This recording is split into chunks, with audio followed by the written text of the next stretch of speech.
Assalamualaikum warahmatullahi wabarakatuh.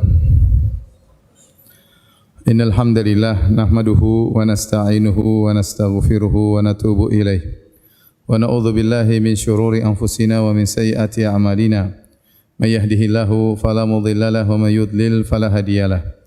Wa asyhadu an la ilaha illallah wahdahu la syarika lah wa asyhadu anna Muhammadan abduhu wa rasuluhu la nabiyya ba'dah. Ya ayyuhalladzina amanu taqullaha haqqa tuqatih wa la tamutunna illa wa antum muslimun. Ya ayyuhan nasu taqu rabbakumul ladzi khalaqakum min nafsin wahidah wa khalaqa minha zawjaha wa batha minhuma rijalan katsiran wa nisaa'a. Wattaqullaha alladzi tasaaluna bihi wal arham innallaha kana 'alaikum raqiba. Ya ayyuhalladzina amanu taqullaha wa qulu qawlan sadida yuslih lakum a'malakum wa yaghfir lakum dhunubakum. ومن يطع الله ورسوله فقد فاز فوزا عظيما أما بعد فإن أصدق الحديث كتاب الله وخير الهدى هدى محمد صلى الله عليه وسلم وشر الأمور محدثاتها وكل محدثة بدعة وكل بدعة ضلالة وكل ضلالة في النار. Hadirin dan hadirat yang dirahmati oleh Allah Subhanahu wa taala, alhamdulillah puji dan syukur kita panjatkan kepada Allah atas segala limpahan karunia yang Allah berikan kepada kita. Salawat dan salam semoga tercurahkan selalu kepada junjungan kita Nabi Muhammad sallallahu alaihi wasallam dan juga kepada keluarganya serta seluruh sahabat beliau tanpa terkecuali. Kita melanjutkan pembahasan kita dari kitab Sahih Al-Bukhari. Sekarang kita masuk pada bab-bab terakhir dari Kitabul Wudu. Insyaallah pertemuan berikutnya kita sudah masuk pada kitab yang lain ya. Bab ke-73, babus siwak, bab tentang bersiwak. Bab tentang bersiwak ya. Bab ini dibawakan dalam Kitabul Wudu karena memang siwak ada hubungannya dengan wudu. Di antaranya dalam hadis kata Nabi sallallahu alaihi wasallam, "Laula an asyqa ala ummati la amartuhum bisiwaki ma'a kulli wudu." Kalau tidak memberatkan umatku, tentu aku akan perintahkan umatku bersiwak setiap bersama dengan wudu. Siwak secara umum adalah sunnah yang bisa dilakukan setiap saat, ya, karena datang dalam hadis secara mutlak seperti sabda Nabi sallallahu alaihi wasallam dalam hadis riwayat Ahmad, "As-siwaku matharatun lil fam wa mardatun lirab." Sungguhnya siwak itu membersihkan mulut dan mendatangkan keridhaan Allah Subhanahu wa taala.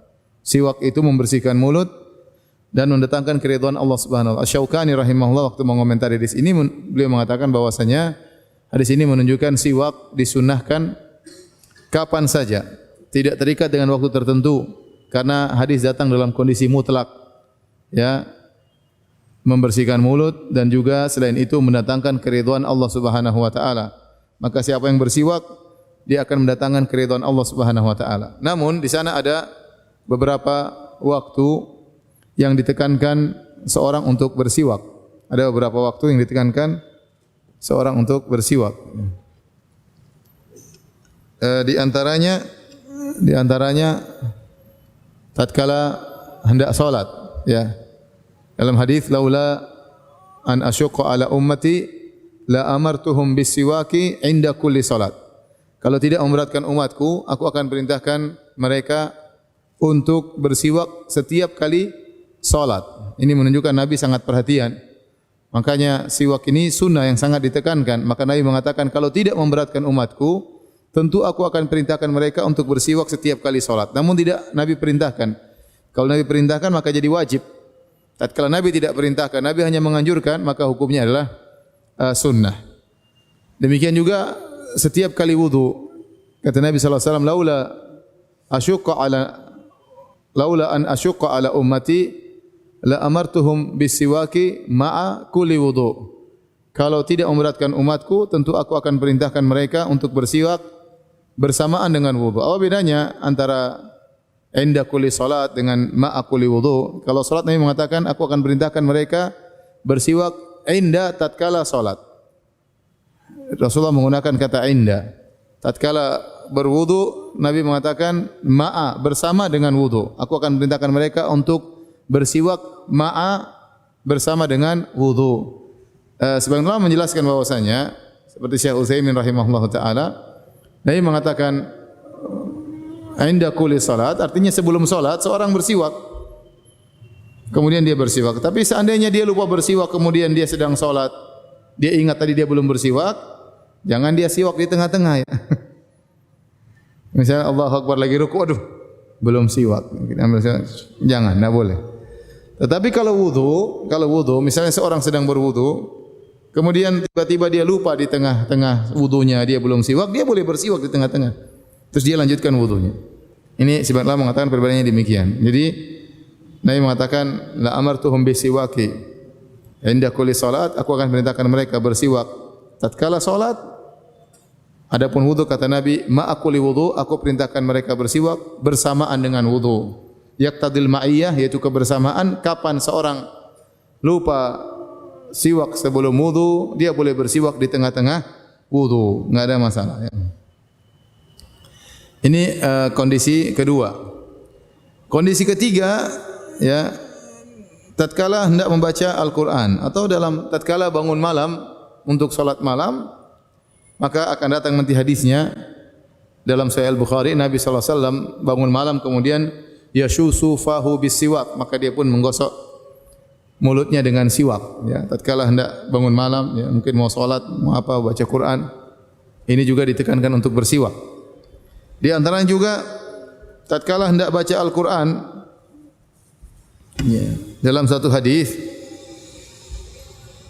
yang dihasankan oleh Al-Albani rahimahullahu taala dalam silsilah hadis as-sahihah nomor 1213, kata Nabi sallallahu alaihi wasallam, innal abda idza qama yusalli atahul malak faqama khalfahu yastami'ul Qur'an wa yadnu. Sungguhnya hamba jika dia bangun malam kemudian dia salat, maka malaikat datang, lalu malaikat berada di belakangnya mendengarkan Al-Qur'an yang dia baca. Wa yadnu, kemudian malaikat mendekat kepadanya. Fala yazalu yastami'u, kemudian malaikat terus mendengar bacaan Qur'annya.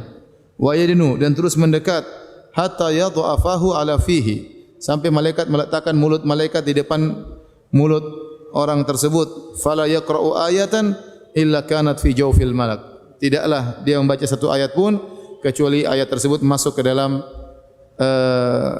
malaikat ya.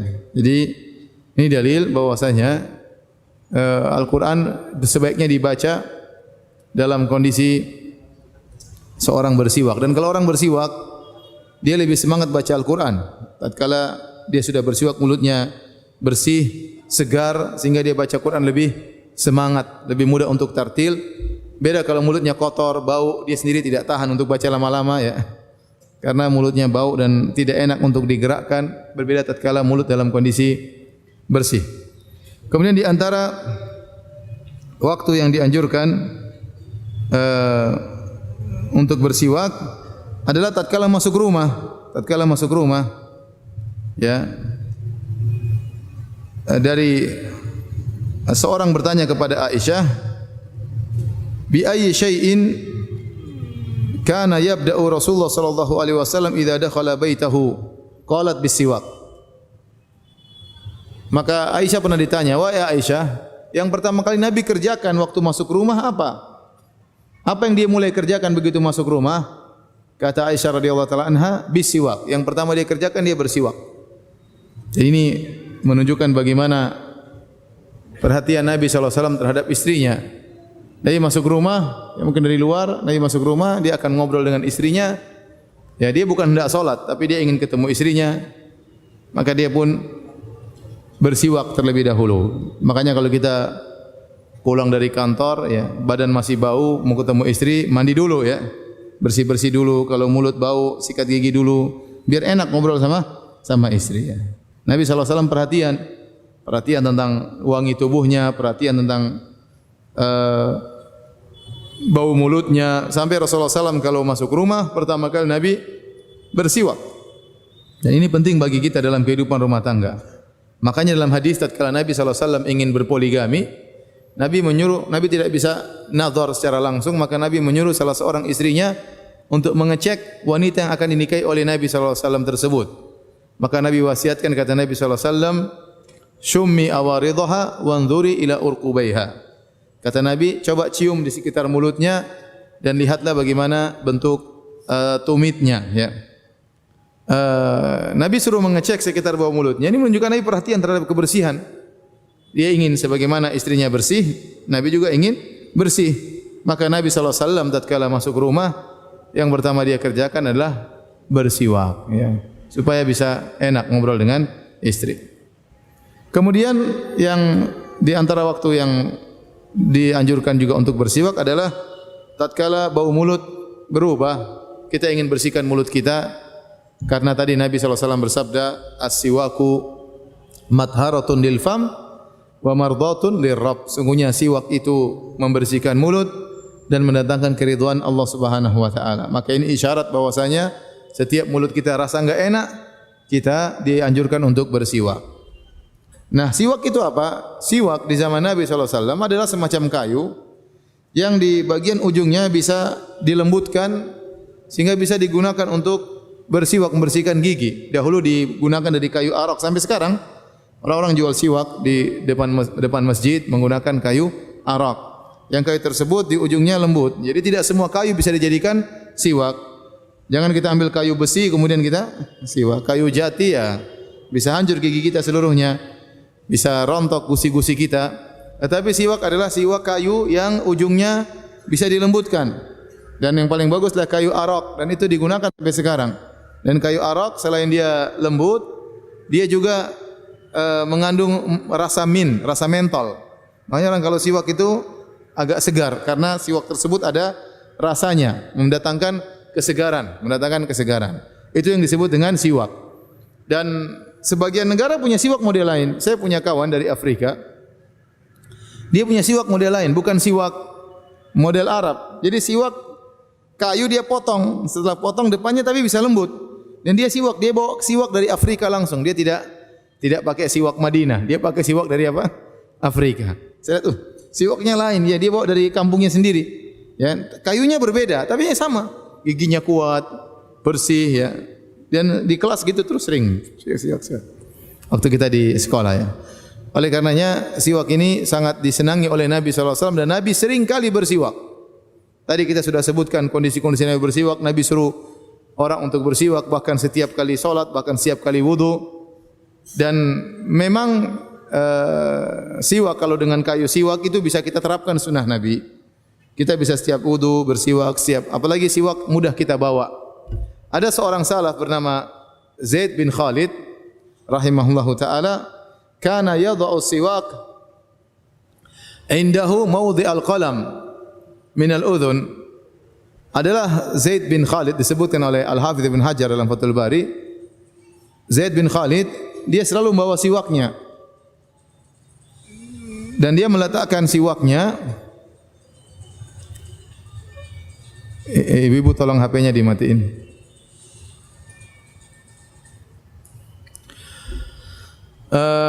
Dia meletakkan siwaknya seperti meletakkan pena di atas telinga, ya. Jadi kalau orang bawa pena, taruh pena di sini, ya, dia taruh siwak di sini. Jadi kemana-mana mudah, tinggal siwak taruh lagi sini. Saya pernah lihat orang seperti itu, ya, di Madinah. Kawan saya waktu kita lagi kuliah, saya masih belajar bahasa waktu itu, dan di dalam kelas ada banyak dari mancanegara. Salah satunya dari kawan saya dari Amerika. Orangnya tinggi, ya, orangnya cuek bebek, ya. Terkadang dia datang terlambat, tapi dia enggak pernah dimarahin sama dosen, ya. Karena itu masih kelas pra kuliah, jadi tidak terlalu ketat. Dia datang nanti pakai sarung, enggak tahu gayanya necis banget, pakai sarung, terus pakai kaos dalam, terus pakai sorban, siwaknya di telinga gini. Mantap kata saya. Seumur-umur saya baru lihat orang taruh siwak di telinga, ya kawan saya itu. Kemudian tidak lama saya baca di Sahih Al-Bukhari di Fathul Bari, ternyata dulu Zaid bin Khalid rahimahullahu taala ternyata juga meletakkan siwak di mana? Di telinga. Tidak lain supaya mudah untuk apa? Bersiwak. Karena kalau dengan kayu siwak itu kita bisa menjalankan sunnah. Kita ingin siwak setiap kali solat bisa, siwak setiap kali wudu bisa. Tapi kalau siwak yang model sekarang ada pasta giginya susah, kita taruh di sini tiap hari. Orang bilang apa? Taruh sini tiap hari. Enggak keren. Siwak taruh apa? Sikat gigi ya. Tapi sebenarnya sikat gigi yang kita pakai itu sudah mewakili siwak sebenarnya. Karena fungsinya sama, tidak ada bedanya. Jadi kalau kita tidak punya kayu siwak ya, kita boleh menggunakan sikat gigi. Itu sudah fungsinya sama ya, dari sisi kebersihan, dari sisi segalanya, dari kelembutan, semuanya sama. Makanya sudah mewakili siwak. Sudah mewakili siwak. Baik. Kita masuk pada pembahasan hadis yang pertama. Kata Al-Imam Al-Bukhari, Abu Abdullah Al-Bukhari rahimahullah ta'ala, wa qala Ibnu Abbasin bitu inda Nabi sallallahu alaihi wasallam fastanna. Aku nginap di rumah Nabi sallallahu alaihi wasallam dan Nabi pun istanna, Nabi pun bersiwak. Istanna diambil dari kalimat sin, yaitu artinya gigi, artinya Nabi menggerakkan siwaknya di giginya. Ada yang mengatakan sin juga diambil dari makna meruncingkan, karena kalau orang siwak yang meruncingkan giginya lama-lama juga mungkin lebih runcing, wallahu alam bisawab, tapi lebih cocok kepada kalimat sin, yaitu disebut istanna, maksudnya menggunakan siwak untuk menggosokkannya di giginya. Kemudian beliau berkata, qala haddatsana Abu Nu'man, qala haddatsana Hammad bin Zaid, an Ghailan bin Jarir, an Abi Burdata an abihi, yaitu Abu Musa Al-Asy'ari radhiyallahu taala anhu. Qala, kata Abu Musa Al-Asy'ari, ataitu Nabiy sallallahu alaihi wasallam fawajadtuhu yastannu bisiwakin biyadihi. Aku mendatangi Nabi sallallahu alaihi wasallam dan aku mendapati Nabi sallallahu alaihi wasallam sedang bersiwak dengan siwak yang ada di tangannya. Yaqulu oh. Nabi saking semangatnya bersiwak sampai ada suara oh seperti orang mau muntah. Seperti orang mau muntah. Wasiwaku fi fihi ka'annahu yatahawwa. Dan siwaknya berada di mulut Nabi, jadi Nabi gini terus. Seakan-akan beliau akan muntah. Itulah semangatnya Nabi dalam bersiwak. Ya. Ini dalam Sahih Al-Bukhari, Nabi bersiwak dilihat oleh Abu Musa Al-Asy'ari dan siwaknya sangat mubalaghah, sangat kencang siwaknya sampai-sampai Nabi akan seperti mengeluarkan suara seakan mau muntah. Dalam lafal Muslim, dalam Sahih Muslim, Abu Musa Al-Asy'ari berkata, dakhaltu ala Nabi sallallahu alaihi wasallam wa tarfus siwaki ala lisanihi. Aku menemui Nabi sallallahu alaihi wasallam dan ternyata ujung siwaknya berada di lisannya, di lidahnya. Jadi para ulama mengatakan Nabi bersiwak bukan cuma giginya, tetapi Nabi juga bersiwak membersihkan apa? Lisannya. Bersihkan lisannya. Bahkan dalam sebagian riwayat disebutkan oleh Ibnu Hajar dalam Fathul Bari, dalam riwayat Ahmad, yastannu ila fauq, Nabi bersiwak ke arah atas. Jadi yang Rasulullah bersihkan bukan cuma giginya, lisannya juga Nabi bersihkan sampai ke arah dalam. Itulah yang membuat Nabi seakan-akan memuntah. Kata Ibnu Hajar rahimahullah, sehingga dia masukkan siwaknya ke dalam sampai seakan-akan mau muntah. Dan ini kalau seorang bersiwak sesekali seperti itu, Nabi tidak selalu bersiwak demikian. Nabi tidak selalu bersiwak demikian, tetapi Nabi bersiwak dengan demikian tatkala di rumah dan dilihat oleh Abu Musa Al-Asy'ari radhiyallahu taala anhu. Dan kotoran bukan cuma di gigi, kotoran juga ada di lisan. Dan Nabi sampai ke dalam lisan bagian pangkal, karena di situ justru banyak kotoran yang terkumpul di situ, akumulasi di situ, maka perlu dibersihkan dengan siwak ya, bersih dengan siwak. Maka tidak mengapa kalau kita tatkala bersiwak, sunnahnya bukan cuma gigi, lisan juga kita siwak, kita bersihkan dengan baik ya. Syekh Utsaimin mengingatkan bahwasanya untuk menjalankan sunnah ini kasusnya Nabi tidak selalu demikian. Nabi di rumah. Makanya Abu Musa Al-Asy'ari berkata, dakhaltu ala Nabi sallallahu alaihi wasallam. Aku masuk menemui Nabi sallallahu alaihi wasallam. Isyarat Abu Musa Al-Asy'ari ketemu Nabi di mana? Di rumah. Dan dia bersiwak dengan cara demikian. Rasulullah SAW bersiwak dengan kencang sampai dimasukkan ke lisannya sampai mau muntah-muntah ya. Seakan-akan mau muntah karena sampai ke ujung lisan. Adapun sehari-hari biasa Nabi sehari-hari tidak demikian ya. Tidak demikian. Maka jangan sampai orang salah paham kemudian praktek hadis ini di depan banyak orang enggak ya.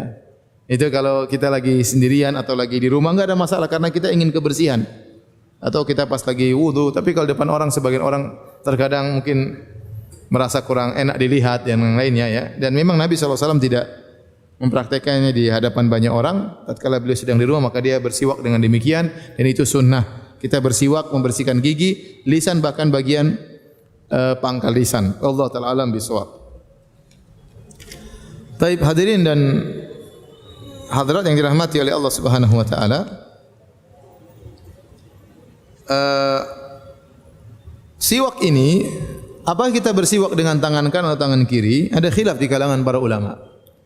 Yang mengatakan bersiwak dengan tangan kiri, mereka berpendapat bahwasanya siwak adalah membersihkan kotoran. Dan kita membersihkan kotoran sebaiknya dengan tangan kiri, sebagaimana kita cebok, kita beristinja, kita menggunakan tangan kiri. Maka demikian juga siwak, kita menggunakan tangan kiri. Sebenarnya mengatakan tidak, siwak menggunakan tangan kanan. Karena siwak ya disunahkan bahkan meskipun mulut tidak kotor boleh kita bersiwak. Tadi sudah kita sebutkan di awal, siwak itu dianjurkan kapan saja terserah. Ya, hanya ditekankan dalam beberapa kondisi, tapi dalam kondisi apapun kita boleh bersiwak karena dalam siwak kata Nabi mardatun lirrabb, mendatangkan keridhaan Allah Subhanahu wa taala. Maka dari situ seorang tatkala bersiwak karena dia ingin mencari keridhaan Allah, maka dia menggunakan tangan kanan. Saya lebih cenderung bahwasanya bersiwak itu menggunakan tangan apa? Kanan. Karena dia bukan sekedar membersihkan kotoran. Ya, meskipun tidak kotor seorang boleh bersiwak. Dan lagi pula kata Ibnu Hajar rahimahullahu taala, ya, Nabi sallallahu alaihi wasallam bersiwak tidak sembunyi-sembunyi. Kata Ibnu Hajar, liqaunihi sallallahu alaihi wasallam lam yakhtafi bihi. Nabi tatkala bersiwak dia tidak sembunyi-sembunyi. Bahkan sebagian ulama membuat bab istiyaqul imam bihadrati ra'iyatihi. Tentang seorang pemimpin kepala negara bersiwak di hadapan rakyatnya. Berarti Nabi bersiwak di hadapan rakyatnya. Kalau siwak adalah seperti dikiaskan dengan istinja atau cebok, maka tentunya Nabi akan malu atau kotor sembunyi-sembunyi. Tapi ternyata Nabi waktu bersiwak di hadapan orang banyak, enggak ada masalah. Berarti ini suatu perkara yang dicintai oleh Nabi sallallahu alaihi wasallam. Ya, meskipun mulut tidak kotor boleh seorang apa? Bersiwak karena mendatangkan keridhaan Allah Subhanahu wa taala. Maka pendapat yang lebih kuat bahwasanya siwak dengan tangan kanan. Taib, kita lanjutkan hadis berikutnya.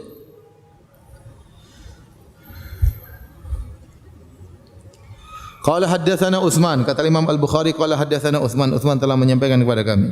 Qala haddatsana Jarir an Mansur an Abi Wa'il an Hudzaifah qala, dari Hudzaifah Ibnu Yaman radhiyallahu taala anhu, beliau berkata kana Nabi sallallahu alaihi wasallam idza qama min al-laili yashusu fahu bis-siwak.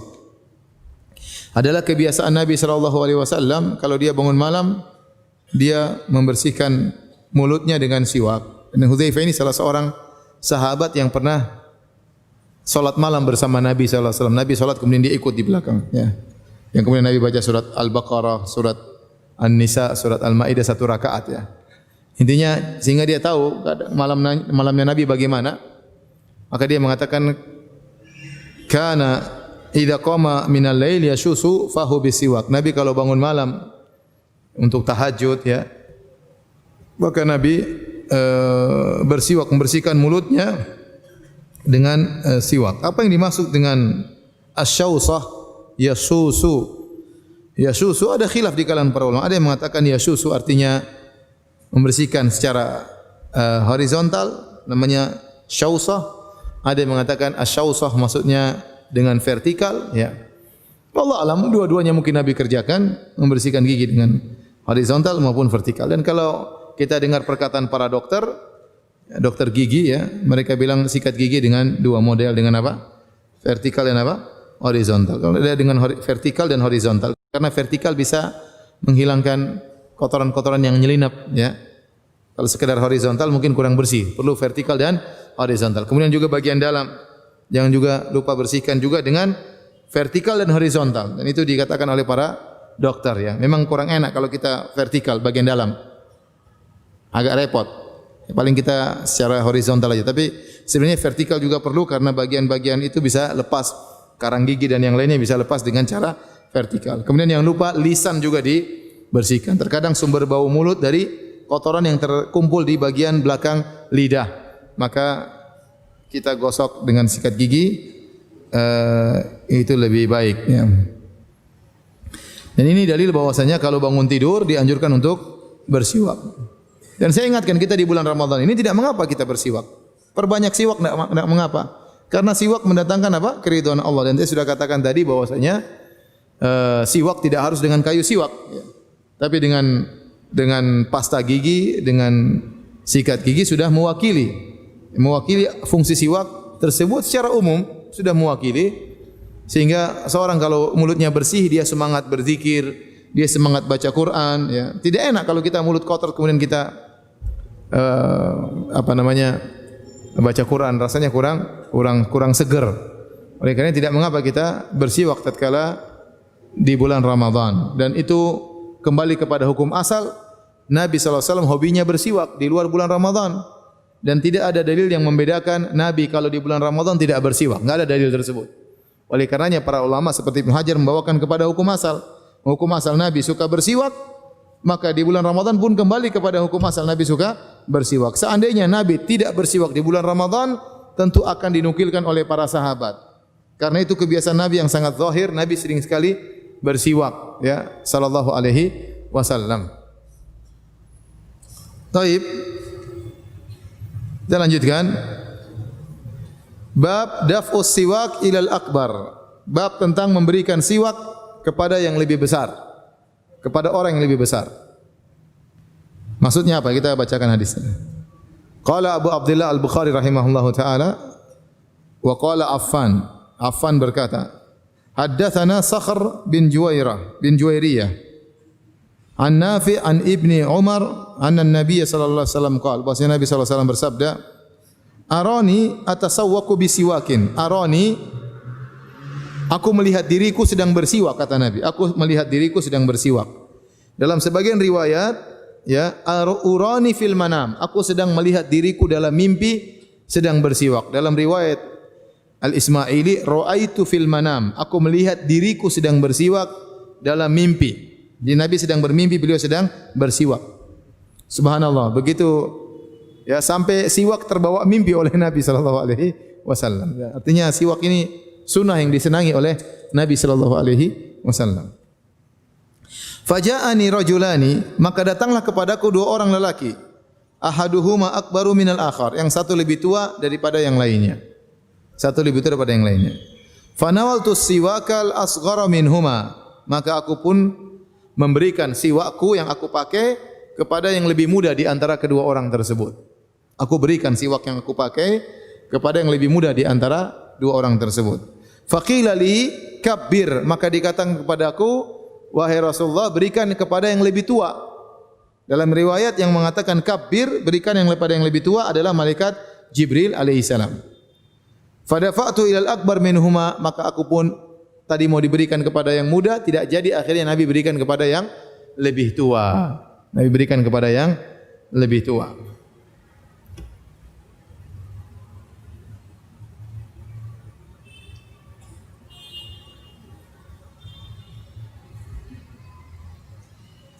Dalam hadis yang lain, riwayat Al-Baihaqi dan juga Imam Ahmad dengan lafal yang lain, ya.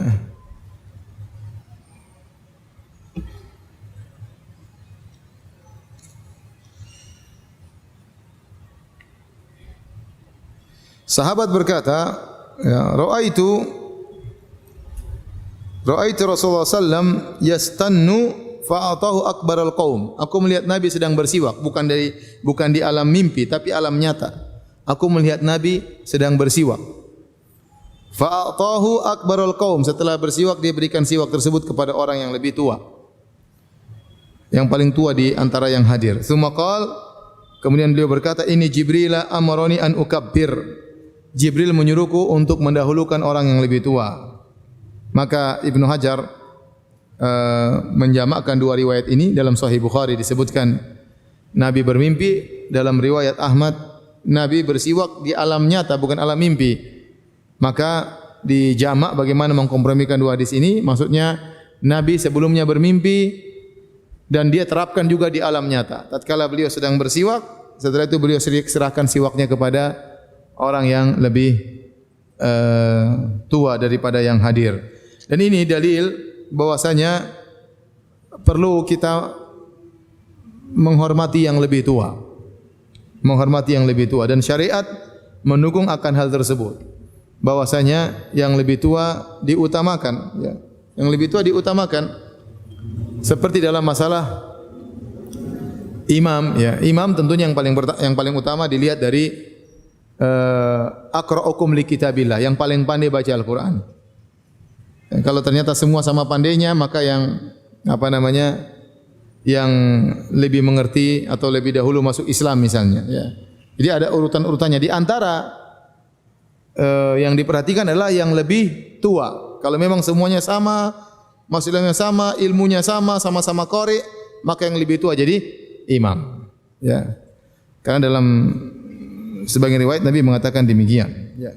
Ini menunjukkan ada perhatian terhadap yang tua. Demikian juga pas ada suatu kasus, kemudian para sahabat menghadap Nabi SAW. Ada seorang sahabat, dia mau bicara tapi didahului oleh adiknya, namanya Abdurrahman. Abdurrahman lebih muda, dia mau berbicara, menyampaikan permasalahan. Ternyata ada yang lebih tua, maka dia berkata, "Kabbir, jangan kau bicara, biarkan yang tua yang berbicara." Jangan bicara kalau ada yang tua, biarkan yang tua dulu berbicara, kasih kesempatan. Kecuali yang tua tidak mau berbicara, baru yang muda berbicara. Selama yang tua berbicara, enggak usah yang muda berbicara, ya. Lebih utama yang tua kecuali yang tua tidak mau berbicara, baru yang muda boleh berbicara. Demikian juga seperti hadis akan lewat sudah lewat kita tentang hadis tentang ilmu, abwabul ilm. Tatkala Nabi pernah bertanya teka-teki tentang pohon korma, pohon apa yang keberkahannya seperti keberkahan seorang muslim, la yasqutu waraquha, yang daunnya tidak pernah gugur. Hadithuni ma hiya, kabarkanlah kepadaku pohon apakah itu. Ibnu Umar berkata, fa waqa'a fi qalbi annaha nakhlah. Terbetik dalam hatiku pohon itu adalah pohon korma. Fa idza ana asgharul qaum, saya lihat orang yang hadir semuanya saya yang paling muda. Ada Abu Bakar, ada Umar, wa humma lam yatakallama, dan keduanya tidak bicara. Maka Ibnu Umar pun malu untuk apa? Berbicara, ya. Karena dia paling muda, ya. Dia paling muda, ada yang tua, kalau tua tidak berbicara dia diam aja. Ini adab terhadap yang tua. Ya.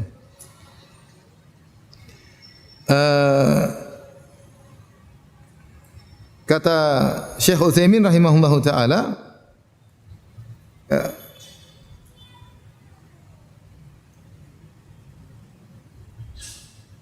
kata Ibnu Hajar, wa qala al-Muhallab, Muhallab berkata, dinukil Ibnu Hajar, hadza ma lam yataraddab al-qaum fil julus.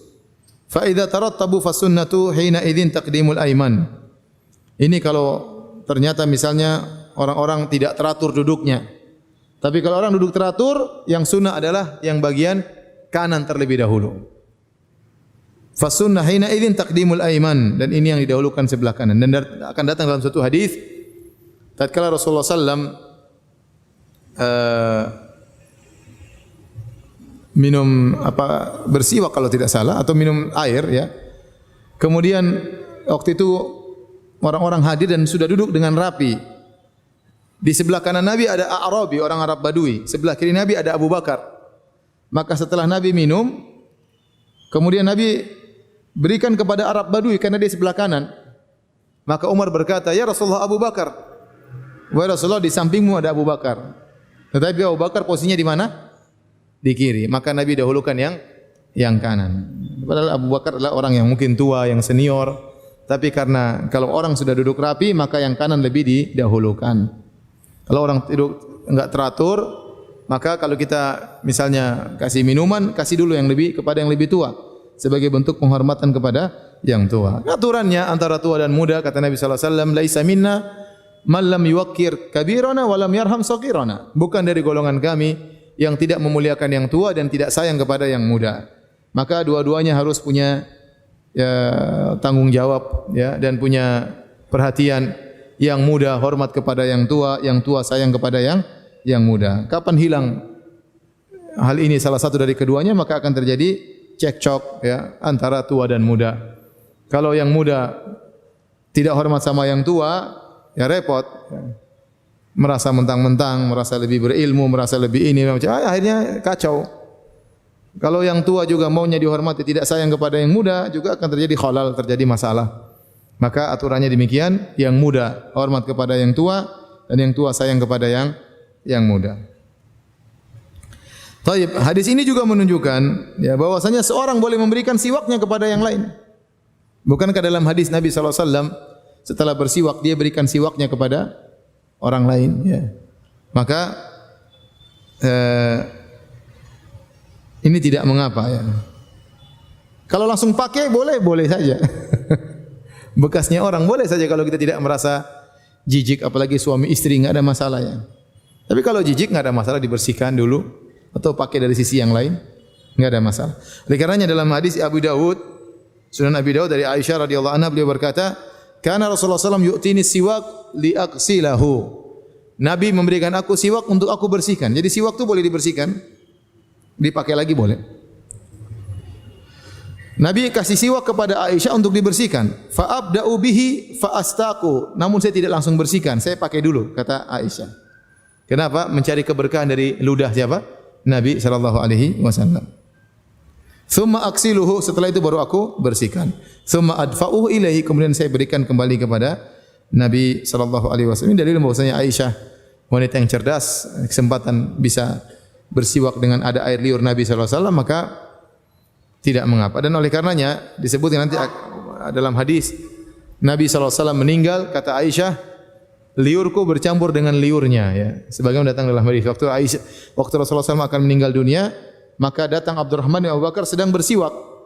Maka Nabi ngelihat terus siwak tersebut. Maka Aisyah tahu Nabi ingin bersiwak. Sebelum meninggal dunia Nabi ingin bersiwak. Maka Aisyah berkata, "Akhudhuhu lak, aku ambilkan siwak tersebut untuk kau wahai Rasulullah." Rasulullah mengisyaratkan dengan kepalanya karena beliau sudah tidak bisa lagi bicara. Saking parah sakit yang beliau derita. Maka Aisyah pun mengambil siwak dari Abdurrahman, maka dia pun gigit dari sisi yang lain ya. Ya, fa tayyabtuhu, maka saya pun layantuhu, saya jadikan lembut, digigit oleh Aisyah sehingga ujung siwaknya jadi lembut dengan air liur beliau tentunya digigit-gigit. Setelah lembut baru dia pun kasih Nabi sallallahu alaihi wasallam, Nabi pun bersiwak. Kata Aisyah, "Fama ra'aitu yastannu istinanan ahsana minhu." Aku tidak pernah lihat Nabi bersiwak lebih indah daripada tatkala beliau bersiwak sebelum meninggal dunia. Setelah itu Nabi pun meninggal dunia. Kata Aisyah, itulah terakhir sebelum Nabi meninggal, liur Aisyah bercampur dengan liur siapa? Nabi sallallahu alaihi wasallam dalam siwak tersebut. Karena sebelum Nabi bersiwak, Aisyah lembutkan dulu kayu siwak tersebut sehingga mudah untuk digunakan oleh Nabi tatkala bersiwak. Ini dalil bahwasanya Nabi sangat mencintai siwak, ya, sering bersiwak, bahkan sebelum meninggal dunia beliau masih sempat untuk bersiwak sallallahu alaihi wasallam. Taib. Jadi tidak mengapa pakai siwak orang ya. Tidak mengapa. Kawan pakai. Kalau enggak mau ya sudah bersihkan, enggak bersihkan. Taib. Ini kalau suami istri enggak ada masalah ya. Bab fadlu man bata 'alal wudu. Ini hadis terakhir dalam kitabul wudu ya. Penutup kajian kita. Bab fadlu man bata 'alal wudu. Bab tentang keutamaan orang yang tidur dalam kondisi berwudu. Dalam kondisi berwudu.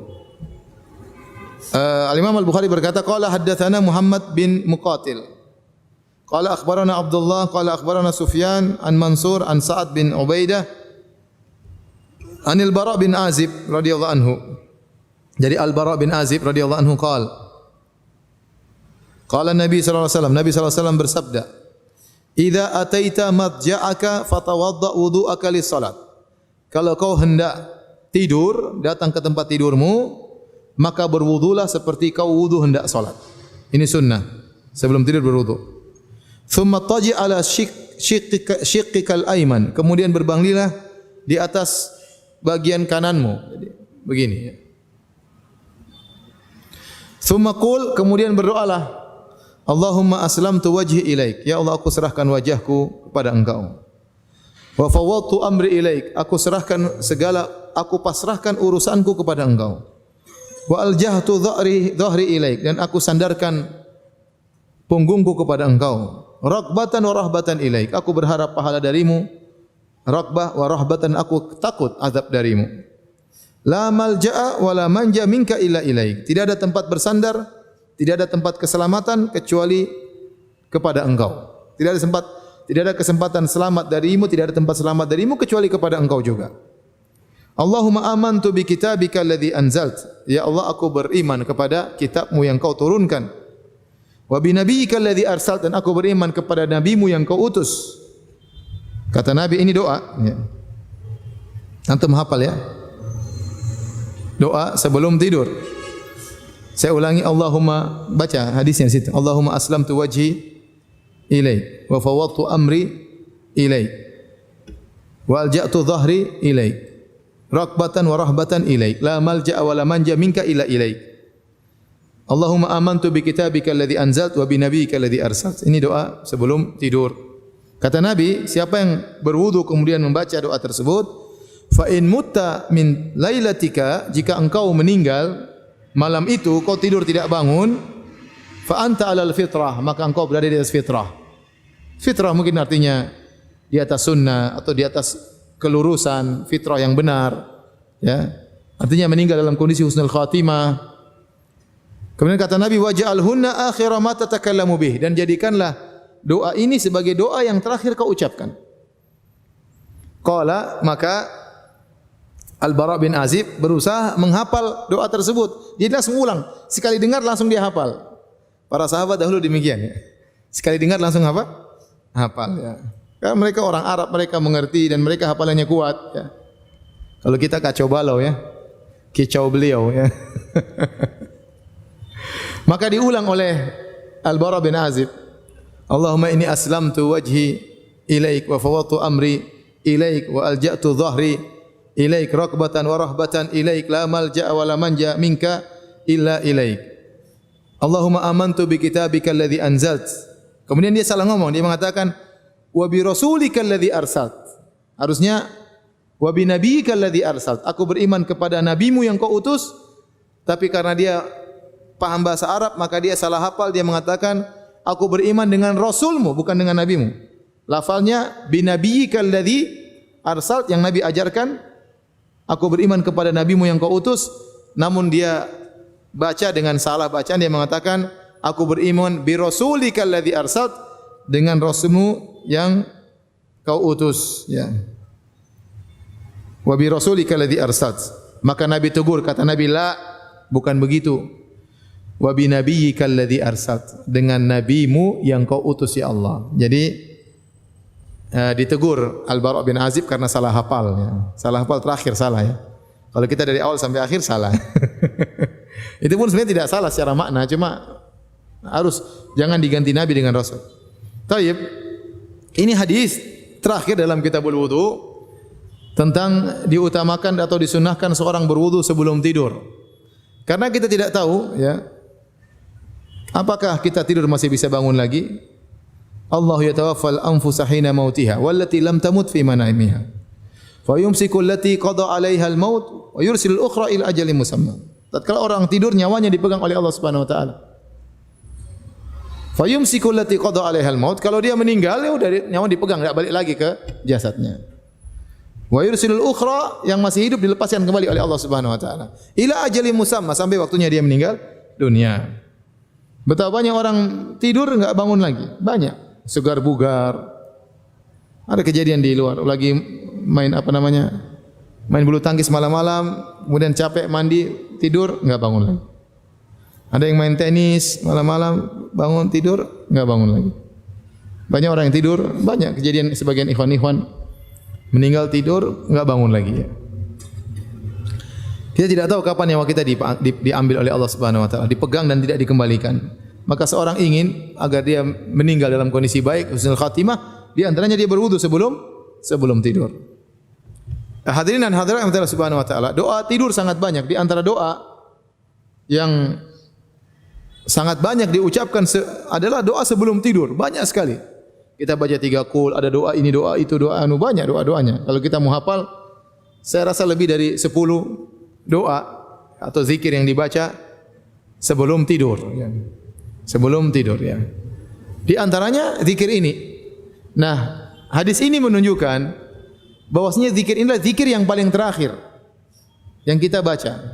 Seandainya kita sudah baca zikir ini, kemudian kita enggak bisa tidur, kemudian kita baca Quran, ya, maka ulangi lagi zikir ini sebelum apa? Tidur. Jadikan zikir ini zikir yang terakhir berdasarkan hadis Nabi, wa ja'alhunna akhira ma tatakallamu bih. Jadikanlah ini zikir yang terakhir yang kau ucapkan sebelum tidur. Sama kalau kita sudah baca doa tidur, tahu-tahu istri ganggu-ganggu kita ngobrol, ulangi lagi doanya. Ulangi lagi doanya sebelum kita tidur. Ya, ini sebagaimana dijelaskan oleh Syekh Utsaimin rahimahullah taala, kalau seorang tersibukkan baca Quran atau dia sibukkan pembicaraan yang lain, maka dia akhiri zikirnya dengan zikir ini. Kemudian ini juga mengajarkan kepada kita di antara adab tidur adalah tidur di atas lambung kanan ya. Apa sebabnya Allah alam bisawab, kita enggak tahu. Ada yang mengatakan secara kedokteran karena ini, karena ini. Saya tidak tahu buktinya benar atau tidak. Yang jelas Nabi begitu, bahkan Nabi perintahkan. Kata Nabi sallallahu alaihi wasallam, "Tsumma taji' ala shiqqikal aiman." Kemudian kau berbaringlah di atas lambung kananmu. Begini ya. Ya kecuali dia susah ya, mungkin. Tapi kalau dia bisa, sebaiknya dia tidur di atas lambung apa? Kanan ya. Wallahu a'lam bishawab. Ada apa di balik itu, tapi semua yang diperintahkan Nabi pasti apa? Pasti baik. Apa kita tahu rahasianya secara kesehatan atau tidak? Bukan urusan kita. Kalau tahu alhamdulillah, kalau enggak tidak apa-apa. Sunnah tetap berjalan ya. Tidurlah di atas lambung kanan. Kemudian di antara faedah yang bisa kita ambil dari hadis ini, yaitu seorang berusaha menghafalkan hadis Nabi sesuai dengan lafal yang diajarkan oleh Nabi. Karena Nabi waktu mengajarkan lafal ini kepada Al-Bara' bin Azib, Nabi mengatakan, Allahumma amantu bi kitabika alladhi anzalt. Ya Allah, aku beriman dengan kitabmu yang kau turunkan. Wa bi nabiyyika alladhi arsalt, dengan nabimu yang kau utus. Kemudian diganti, karena dia riwayatkan dengan makna, dia tahu bahasa Arab, apa bedanya Nabi dengan Rasul, enggak jauh-jauh beda. Maka beliau mengatakan, wa bi rasulika alladhi arsalt. Aku beriman kepada Rasulmu yang kau utus, maka Nabi tegur. Kata Nabi, wa bi nabiyyika, dengan nabimu. Maka ini sebagian ulama, kata Ibnu Hajar rahimahullah, berarti menunjukkan bahwasanya lafal-lafal zikir tauqifiyah. Tauqifiyah itu ikut begitu aja, plek seperti itu. Jangan dirubah-rubah. Jangan dirubah-rubah, karena kalau kita baca sebagaimana diajarkan oleh Nabi, maka tentu lebih berkah, lebih manjur doanya, ya, karena kita tidak merubah lafal yang diajarkan oleh Nabi sallallahu alaihi wasallam. Tapi sampai sekarang para ulama membahas, contohnya misalnya doa tatkala kita di malam-malam Lailatul Qadar. Malam-malam yang kita berharap adalah Lailatul Qadar, kita sering berdoa, Allahumma innaka afuwun tuhibbul afwa fa'fu anni. Sebagian orang nambah, Allahumma innaka afuwun karimun, ada tambah karim. Kalau dilarang tidak dilarang, tapi lebih baik kita menjaga lafal Nabi sallallahu alaihi wasallam. Cukup kita mengatakan Allahumma innaka afuwun tuhibbul afwa fa'fu anni. Ya Allah, sungguhnya Engkau Maha Pemaaf dan Engkau mencintai memaafkan, maka ampunilah aku. Kita minta Allahumma innaka afuwun karimun jawadun, ya bisa saja kita tambah-tambah. Tapi lebih baik tidak usah. Lebih afdal kita menjaga lafal yang diajarkan oleh Nabi sallallahu alaihi wasallam. Sama tatkala kita bertasyahud, waktu para sahabat berkata, ya Rasulullah, qad arafna kaifa nusallim alaika. Kami sudah mengetahui bagaimana kami mengucapkan salam kepada Engkau, yaitu assalamu alayka Rasulullah. Tetapi kaifa nusalli alaik? Bagaimana cara kami bersolawat kepada Engkau ya Rasulullah? Maka Nabi ajarkan salawat Ibrahimiyah. Allahumma salli ala Muhammad wa ala ali Muhammad kama sallaita ala Ibrahim wa ali Ibrahim innaka Hamidum Majid. Seorang ingin nambah Allahumma salli ala Sayyidina Muhammad. Mungkin maknanya bagus, maknanya indah, tetapi menjaga lafal Nabi lebih baik. Menjaga lafal yang diajarkan oleh Nabi itu lebih baik, lebih berkah, ya. Karena itu yang Nabi ajarkan kepada sahabat. Sahabat bertanya dan Nabi ajarkan demikian. Ya. Sahabat pandai bahasa Arab, mereka bisa merangkai-rangkai. Tetapi mereka diajarkan oleh Nabi dan mereka riwayatkan kepada orang-orang setelah mereka dengan lafal tersebut, tidak ditambah-tambah. Itu lebih afdal. Itu lebih afdal. Ya. Meskipun secara makna tidak ada masalah. Ya. Secara makna tidak ada masalah. Ya. Tapi lebih afdal tidak usah kita tambah-tambah. Sebagaimana kalau kita azan, kita juga enggak tambah-tambah, kita mengatakan asyhadu an la ilaha illallah, asyhadu anna Muhammadan Rasulullah. Kita tidak tambah asyhadu anna sayyidana wa maulana wal mustafa Muhammadan ya Rasulullah, kepanjangan azannya. Kita menjaga lafal Nabi lebih baik, lebih baik. Jadi kalau bukan dalam rangka zikir atau doa, silakan kita bicara, enggak ada masalah. Habibuna, Rasuluna, Imamuna, ya. Apa Al-Mustafa, Al-Mukhtar, ya khairul anam, khairul bashar, terserah. Khairul anbiya wal mursalin, terserah. Karena kita memang memuji Nabi selama pujian tersebut benar. Tapi kalau sudah masuk dalam lafal zikir, maka lebih baik kita membatasi dengan zikir yang diajarkan oleh Rasulullah sallallahu alaihi wasallam. Karena waktu Al-Bara' bin Azib mengganti dengan wa bi rasulikal ladzi arsalt, dengan rasulmu yang kau utus, padahal kita tahu rasul kedudukannya lebih tinggi daripada nabi. Iya atau tidak? Mana lebih tinggi kedudukannya, rasul atau nabi? Rasul. Setiap rasul pasti nabi, tidak semua nabi adalah rasul. Setiap rasul pasti nabi dan tidak semua nabi pasti rasul. Makanya dalam kedudukan rasul yang paling tinggi, kemudian nabi, baru wali. Nah, Al-Bara' bin Azib dia mengganti wa bi nabiyika alladzi arsal. Mungkin tujuannya baik dengan rasulmu, padahal rasul itu lebih tinggi daripada nabi, tapi nabi tegur. Kata Nabi, jangan. Tetap dengan lafal awal wa bi nabiyika alladzi arsal. Dengan nabimu yang kau utus, ya.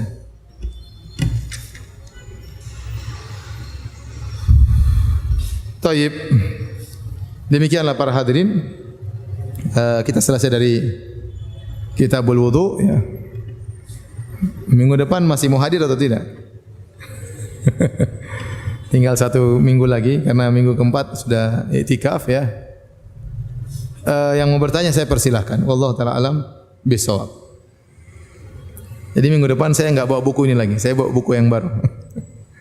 Berapa tahun kita 1 jilid ini? Hah? 2 tahun ya? 2 tahun 1 jilid.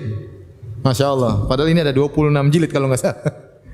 Berarti 2 kali 26 berapa? 52 tahun baru habis buku. Kalau kita continue dan apa namanya?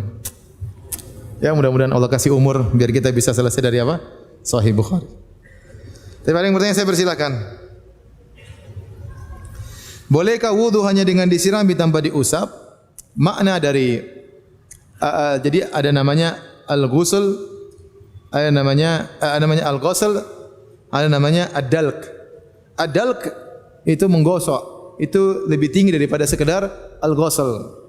Sekedar al-ghusl. Jadi kalau al-ghusl itu ada aliran air, Jadi seandainya seorang berwudu cuma nyalakan air terus diginikan aja, yang penting kena semua, maka sudah sah wudunya.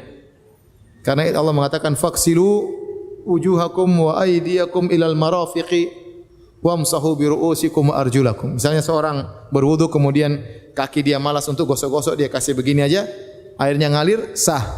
Sunnahnya dia gosok, kemudian dia sela-sela jarinya. Tapi kalau dia airnya jadi gini, airnya jalan terus, maka sudah sah, sudah dikatakan dia mencuci kakinya. Itu bedanya. Dia al-ghusl itu ada aliran air.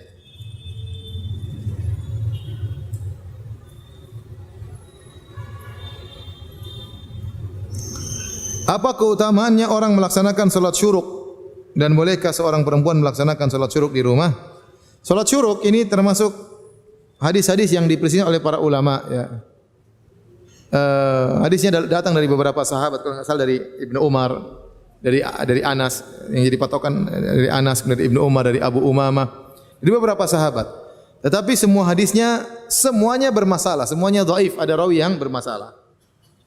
Maka dari sini para ulama beristihad. Sebenarnya memandang hadis-hadis ini menjadi derajat hasan tentang seorang yang duduk di masjid menunggu sampai syuruk, setelah itu dia salat 2 rakaat maka dapat pahala seperti pahala umrah ya, yang sempurna atau pahala haji yang sempurna. Hadisnya datang dalam banyak jalur tetapi semuanya lemah. Semuanya lemah. Nah, sebagian ulama berpendapat meskipun lemah tapi karena banyak yartaqi ila darajatil hasan.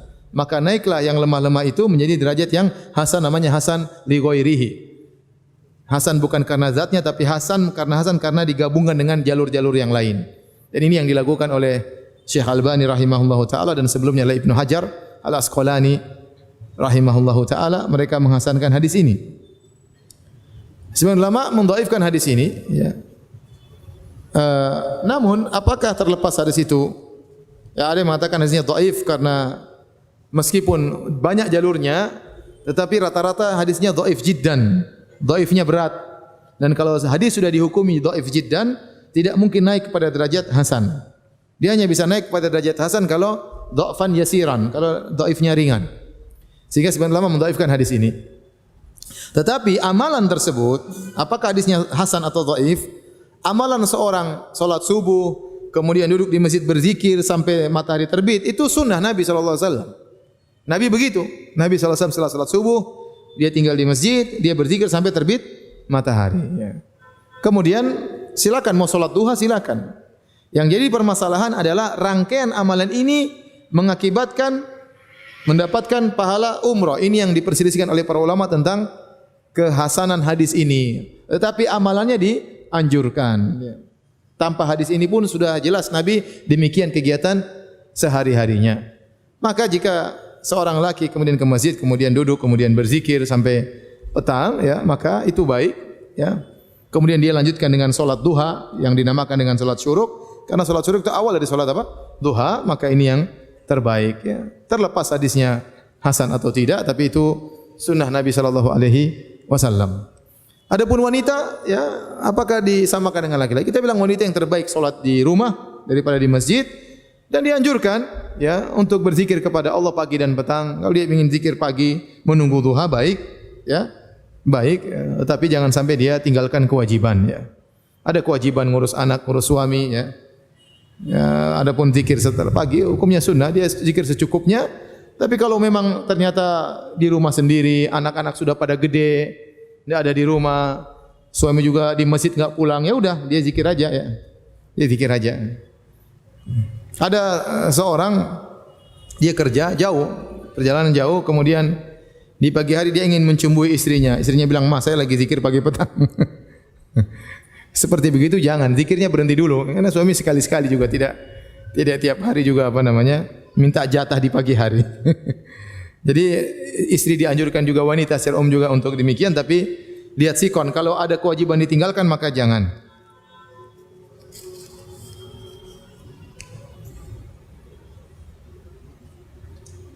Ustaz, anak seorang guru SD di sekolah. Saat penyerahan rapot akhir semester biasanya orang tua murid sering memberi hadiah kepada anak sebagai ucapan terima kasih kepada anak yang telah mendidik putra-putrinya. Bagaimana hukum menerima hadiah tersebut? Kalau kita kerja di suatu lembaga atau misalnya lembaga sekolah dan tugas kita melayani banyak orang, kita melayani banyak murid. Kemudian ada orang tua wali murid memberi hadiah, maka hadiah itu sebaiknya kita serahkan kepada kepala sekolah dan kita sampaikan, kita jangan terima langsung jadi biarkan kepada kepala sekolah. Dan sebagian sekolah menerapkan demikian, kalau ada yang kasih hadiah semuanya dikumpulkan kepala sekolah agar tidak diketahui siapa yang kasih. Kemudian nanti dia yang kasih mau diberikan kepada guru-guru, kepala sekolah yang yang atur ya. Karena kalau tidak, bagaimanapun namanya manusia, kalau dibaiki dia ingin balas kebaikan tersebut. Kalau ada salah seorang murid kemudian orang tuanya kasih kita, dia tidak maksud apa, dia terima kasih aja. Tatkala kita tahu bapaknya kasih kita hadiah, kita pasti lebih sayang, lebih perhatian kepada murid ini, pasti. Karena kita lemah manusia, ya. Kalau dikasih hadiah pasti kita perhatian lebih daripada yang tidak kasih hadiah, ya. Ya. Ahsin ilan nasi tasta'bid qulubahumu. Fatala masta'badal insanal ihsanu. Kata seorang penyair, berbuat baiklah kepada seseorang maka engkau akan memperbudak hatinya. Betapa banyak orang diperbudak karena kebaikan ya. Oleh karenanya kalau kita terima pasti ada kecondongan kita perhatian terhadap anak tersebut ya. Sebagai bentuk apa namanya? Bentuk balas jasa. Oleh karenanya sebaiknya jangan diterima. Kalau mau bilang kasihkan ke kepala sekolah biar kepala sekolah yang ngatur mau kasih kepada siapa. Ya.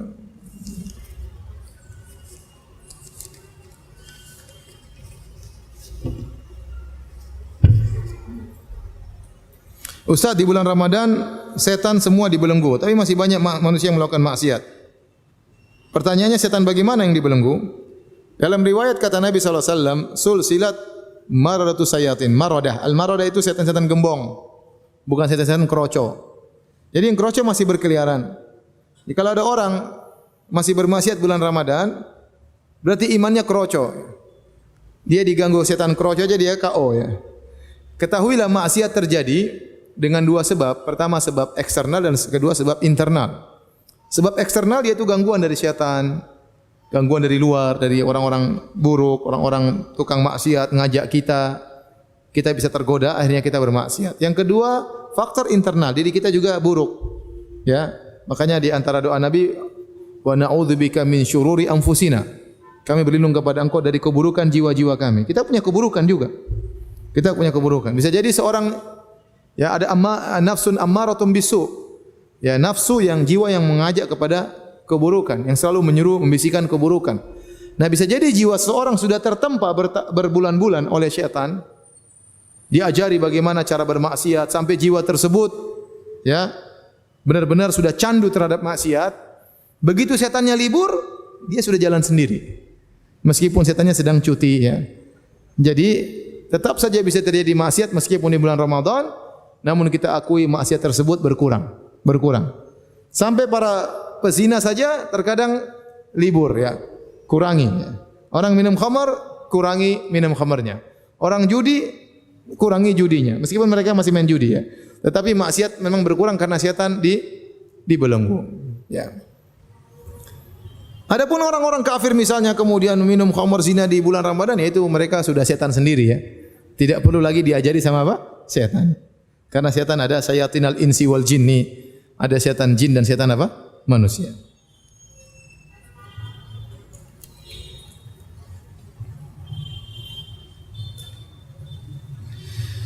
Bolehkah menggosok gigi dan odol dengan odol saat berpuasa? Boleh, tadi kita bilang boleh, tidak ada masalah. Ya. Adapun rasa yang tersisa dimaafkan karena siwak juga ada rasanya. Siwak juga ada rasa min. Ya, kalau kita bersiwak ada rasa minnya. Ya, dan kita tidak berniat untuk makan ya. Kecuali ente ambil odol ente makan ya batal. Tapi kalau ente cuma buat gosok gigi, ente kumur-kumur keluarkan, yang tersisa dimaafkan. Dimaafkan dalam syariat. Sebagaimana kita boleh berwudu berkumur-kumur tatkala bulan Ramadan. Ustaz, di kantor mengadakan arisan, sudah ditentukan giliran yang dapat tiap bulannya. Bagaimana hukumnya? Boleh, enggak ada masalah. Ya, yang dapat pertama ini, yang penting sama-sama ridho, sama-sama rela, enggak ada masalah. Ya. Yang terakhir dia mengalah, ya. Ya dapat untungnya terakhir, enggak apa-apa, tapi dia enggak harus bayar lagi. Ya, enggak apa-apa, enggak ada masalah. Ini karena ini manfaatnya mustarakah, semuanya dapat manfaat yang sama. Apakah tidur membatalkan wudu? Sudah kita bahas panjang lebar. Tidur yang membatalkan adalah tidur yang membuat kita mimpi, lupa, sehingga tidak sadar apa di samping kita. Seandainya kita pegang HP kita jatuh, kita enggak bangun. Itu namanya tidur yang membatalkan wudu. Tapi kalau kita tidur ayam, kata orang, masih setengah-setengah sadar, kalau HP kita jatuh kita terjaga, ada orang senggol sedikit kita bangun, maka itu belum membatalkan wudu.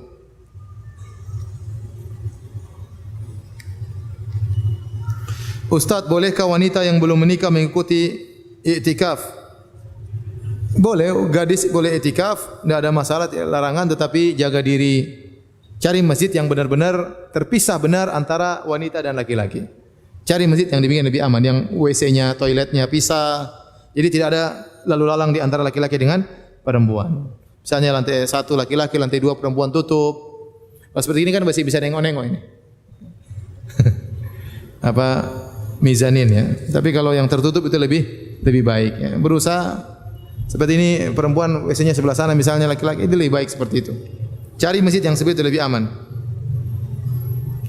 Sahkah wudu di empang seperti di kampung-kampung? Empang, hukum asal air adalah suci dan mensucikan. Air yang alami. Ya, wa anzalna minas sama'i ma'an tahuran, kata Allah, kami turunkan dari langit air yang tahur, suci dan mensucikan. Air turun dari langit kemudian menjadi air laut, menjadi air sungai, menjadi air empang, menjadi air macam-macam, ya. Selama air tersebut masih dalam bentuk aslinya air, maka boleh kita berwudu meskipun dengan air empang, ya. Adakah salat qabliyah Isya? Tidak ada salat rawatib qabliyah Isya, tetapi adanya salat antara adzan dan iqamat dianjurkan, ya. Bainal adzanain salat, di antara adzan dan iqamat ada salat 2 rakaat. Maka boleh seorang salat sebelum Isya. Ustaz, apakah boleh salat dengan menggunakan sepatu? Boleh. Bahkan dahulu Nabi menganjurkan salat pakai sepatu karena orang-orang Nasara dulu mereka salat tanpa sepatu. Sekarang mereka ke gereja pakai apa? Sepatu. Sampai sekarang masih berlanjut. Makanya seperti kalau di Arab Saudi tentara-tentara, polisi mereka salat pakai sepatu di Masjid Nabawi, enggak ada masalah. Ya, mereka salat sepatu mereka bersih, mereka masuk di masjid pakai sepatu. Ya, kalau kita keluar becek masuk sini ya repot, ya. Nanti Bang Pitung marah-marah. Lihat kondisi, seandainya masjid kita tanah, pakai sepatu enggak apa, tapi karpet. Ya, karpet khawatirnya kalau kita pakai sepatu jalan ke depan, wah itu ada jejaknya dan itu bisa menimbulkan bau dan macam-macamnya. Tetapi salat pakai sepatu, pakai sendal itu sunnah sebenarnya. Jika kondisinya memungkinkan. Jika kondisinya memungkinkan. Apakah boleh salat menyandang senjata? Ini kayaknya yang nanya polisi nih. Boleh, enggak ada masalah. Boleh salat pegang apa? Senjata. Senjatanya disimpan, jangan maksudnya ya yang wajar aja, ya. Biar tidak membuat orang takut.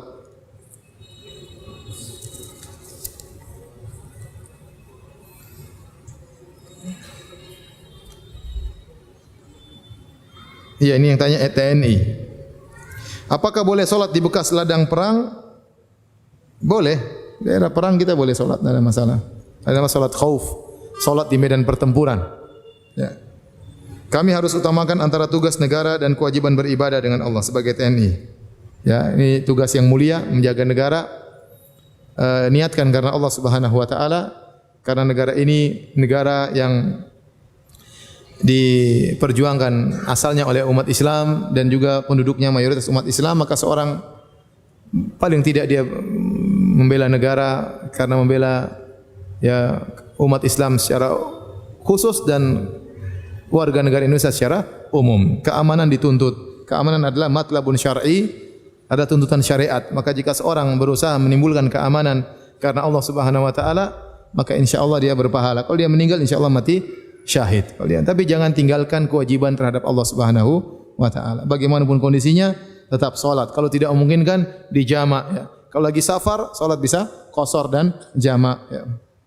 Kalau tidak bisa bersuci, ya, maka tayamum, tidak ada air. Tidak bisa tayamum, tidak bisa salat dalam kondisi apapun. Yang penting jangan tinggalkan salat. Tidak bisa salat dalam kondisi wajar, salat sambil berjalan, sambil berlari semampunya.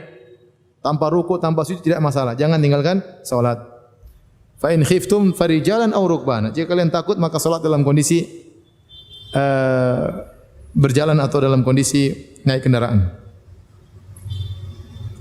Apakah Habib itu juga dijamin surga? Tidak, ya. Tidak ada ini jamin surga kecuali yang dijamin oleh Nabi sallallahu alaihi wasallam. Nabi tidak pernah menjamin keturunannya pasti masuk surga. Tidak pernah. Dan tidak ada dalil bahwasanya keturunan Nabi pasti masuk surga. Telah lalu pada zaman dahulu banyak keturunan Nabi, tidak semuanya baik, ya. Contoh, Nabi Nuh alaihissalam ada anaknya yang kafir. Contoh juga Nabi Ibrahim alaihissalam punya anak namanya Yakub. Yakub punya anak 12 orang, di antara Nabi Yusuf dan Binyamin, Yahuda dan yang lainnya.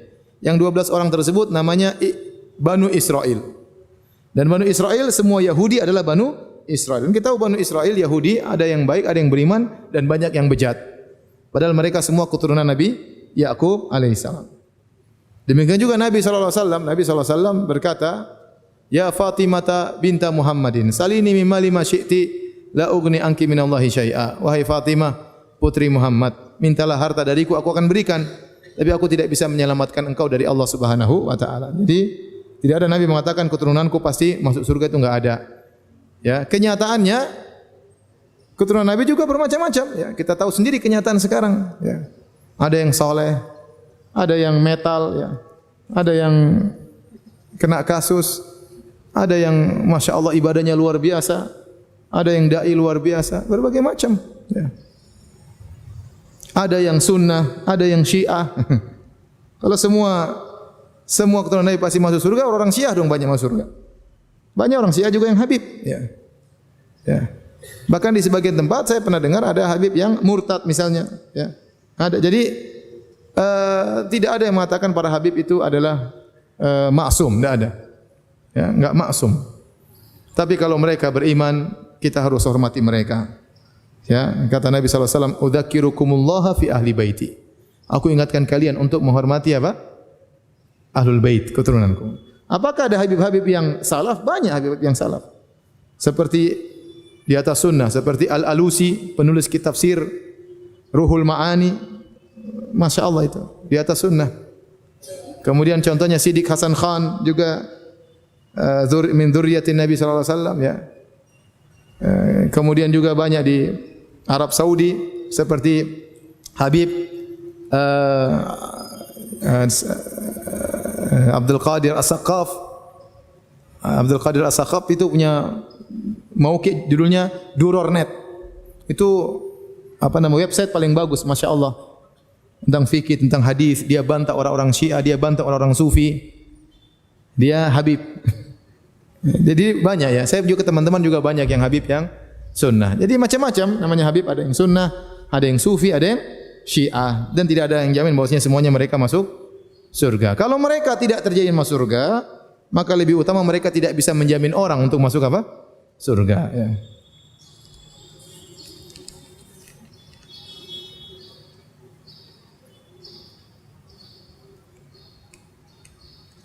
Tapi demikian saja kajian kita, tinggal sebentar lagi buka puasa. Semoga ibadah puasa kita diterima oleh Allah Subhanahu wa taala. Subhanakallah bihamdik asyhadu an la ilaha illa anta astaghfiruka wa atubu ilaik. Assalamualaikum warahmatullahi wabarakatuh.